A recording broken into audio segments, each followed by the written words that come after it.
Hello and welcome to Views on News. I am Jawad Hami. Pakistan has been facing economic difficulties, and these difficulties and the challenges were exacerbated by the devastation which was caused by the floods in summer 2022. Honored to have been joined in the studio by Mr. Faad Waheed. He is Senior Vice President, Islamabad Chamber of Commerce and Industry. Mr. Faad, thank you very much for taking time out for Views on News tonight. We really appreciate that. Now, a lowering of economic growth forecast for Pakistan to 0.5%. It was already forecast around 3.5% back in October by the IMF. What are the core reasons for this, and what does it mean for the market? Well, let me be very honest and very straight up on this. See, the 3.5% and converting that and lowering down that to 0.5% is something very staggering and something very alarming for the situation at this point, because we're not just seeing this in Pakistan, we're seeing it throughout the globe.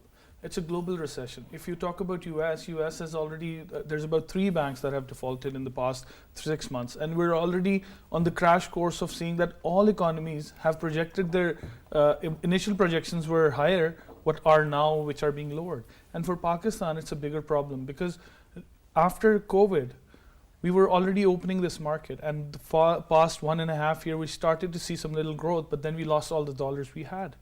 So the problem really lies where we are import dependent.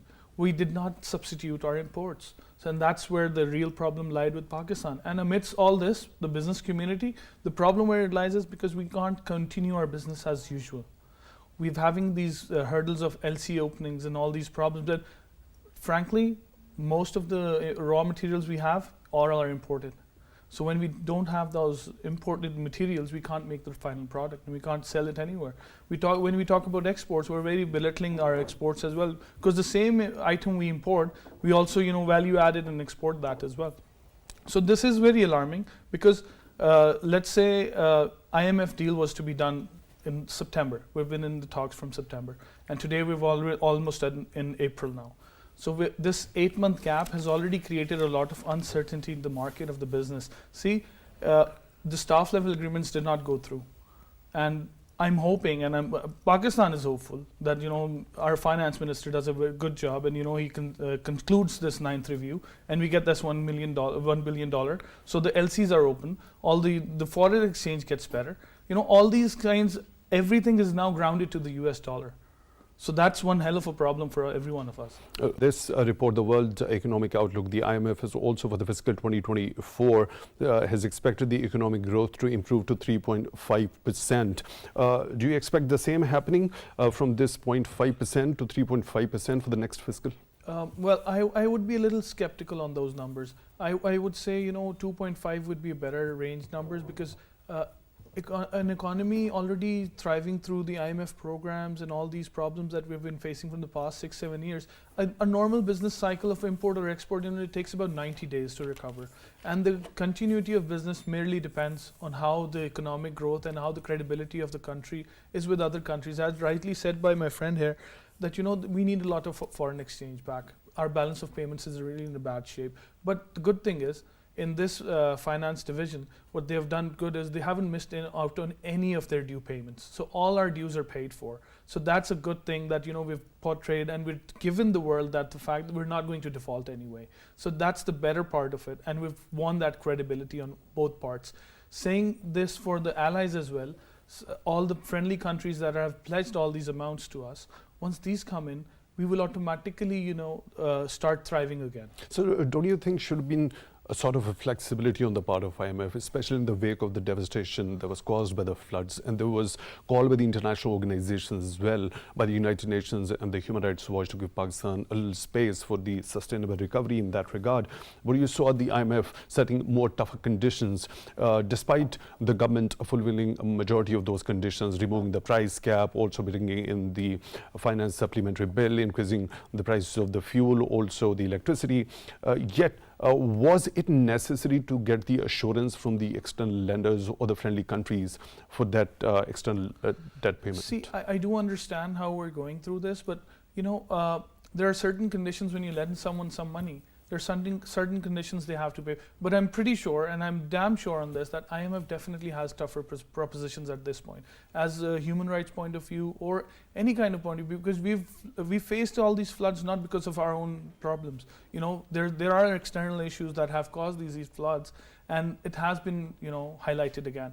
But again, coming back to the point, like, how does IMF look at us? IMF is still looking at us, you know, that we're still going to live through it, we're still going to thrive through it. And the conditions might be tougher, but there's going to be good light for Pakistan, because Pakistan is you know, the economy we faced through with the past 3 years we've faced, you know, the political instability and all the issues we've faced before, they're not going to be there anymore, because we're seeing a lighter road today. We're seeing businessmen point of view coming in front. And the same thing I always condemn and I always say to the government, you know, you make business community part of your stakeholders, so we can better represent, we can better tell you how it works in the life of a business. To date, energy sources, especially Dr. Manzoor Ahmed has also mentioned, and also Dr. Shimal Daud, how the business community or the traders community actually look forward to helping the incumbent government in order to diversify the energy mix, and especially going towards the solarization. Is there any plan on the table already? Yeah, you know, since solarization, the policy came into effect, a lot of industries moved towards solar. Similarly, I myself put up solar in my house, in my hotel, in my different industries. As Mr. Manzoor was saying, you know, we're highest importer of edible oil, and I'm one of those. I import the highest number of edible oil into Pakistan. But then again, that's our consumption table. We don't have it locally. We tried one of the projects in past 10 years was in Thatta. We had an experiment over a period of 3 years with the Sindh government, but the fruit didn't really come out as per, you know, requirement. But now the second area what we're cultivating is the olives. We have very good land in Chakwal area. We have very good. Why land. didn't the outcomes were as per the expectation? The in palm Tata, oil. yeah. Yes, it wasn't the fruit. The fruit didn't have as much as oil content that it's supposed to have. But then it's going to cover large amounts of ground.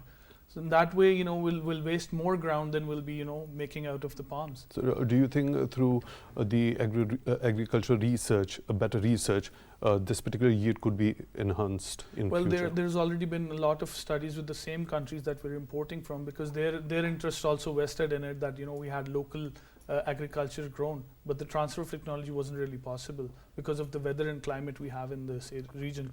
But now we have better options with olives.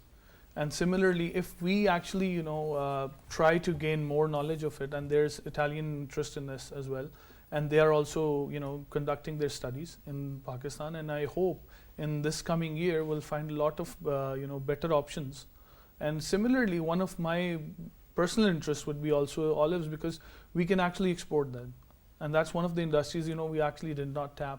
The problem with Pakistan in the past 35 years led was, you know, the exports. We really didn't have more products. We just tapped into the cotton and everything. But similarly, as can the solar panels be produced locally? Yes, they can be, but the cost is really higher on the higher side. You know, it's cheaper to import from China at this point. And then again, the local industry is not as protected. What's the basic factor that makes it more costly? Well, the raw material? The raw material, of course. And we can procure the same from China in less than $1, and we have to make that, and we install them today for more than $2. So the industry locally is not really protected. It's prone to, you know, all these external factors. And that's one of the problems, you know, it didn't really happen. But then the benefit that NEPRA was giving to business community is the net metering system. So you install your solar, you start generating electricity, and if you're not using it, you start selling it to the grid. And that's one of the things that, you know, all of the major economies and maybe... that is naturally yes, how it happens. Yes, and no, there's another way of it is, you know, you conserve it in the batteries and you use it after sunlight. Okay. But that's not as viable in Pakistan. So net metering is better. So that way, you know, most of the industries have already moved. And now the stoppages, again, because of the blockade of LCs, we don't have the solar panel available in Pakistan anymore. And the ones we already have, the price has grown up about more than 40 to 50%. This time around, after the assurances by the friendly countries, this staff level agreement is finally going to happen, and what sort of an impact it's going to have on the US dollar and PKR trend? Well, similarly, as my friend here mentioned, you know, it's not going to really ease out all the pressure on the dollar, but definitely it'll bring a gradual and a better effect into the business. And once the cycle starts running, it's going to get better. It's only going to get better when you have a lot of dollars available, so you can proceed your day-to-day activity of the business community. If we are able to attain all those dollars, we are able to import all these materials to export these things. So we'll definitely go a little better. As it was mentioned that $30 billion already exported. 30 billion is the money we have sitting outside, comes back to Pakistan in remittances. When that confidence is also realigned, that will also increase. So it will have a. So with the staff level agreement happening, the uncertainty would end. Of course, the uncertainty at this point is one of the major reasons. There's a lot of pressure on the dollar, and that is going to ease out when we have this, staff level agreement. And this is going to be a milestone, because one of the problems that we've faced in the past with the IMF agreements is, after we've done with the program, we've forgotten all the promises we've made them. We've forgotten to do all those structural reforms, we actually promised. So I hope with this time around, they're very strict on this, and I hope our government also stays stringent on that they do not deviate from the path. And lastly, I would like to mention, it was mentioned here about how to cut down expenditure. So I would say, the subsidies. We've made accustomed to our clients, to all the people of Pakistan. All these people are accustomed to all the subsidies. We have to really cut those down and bring the real numbers out.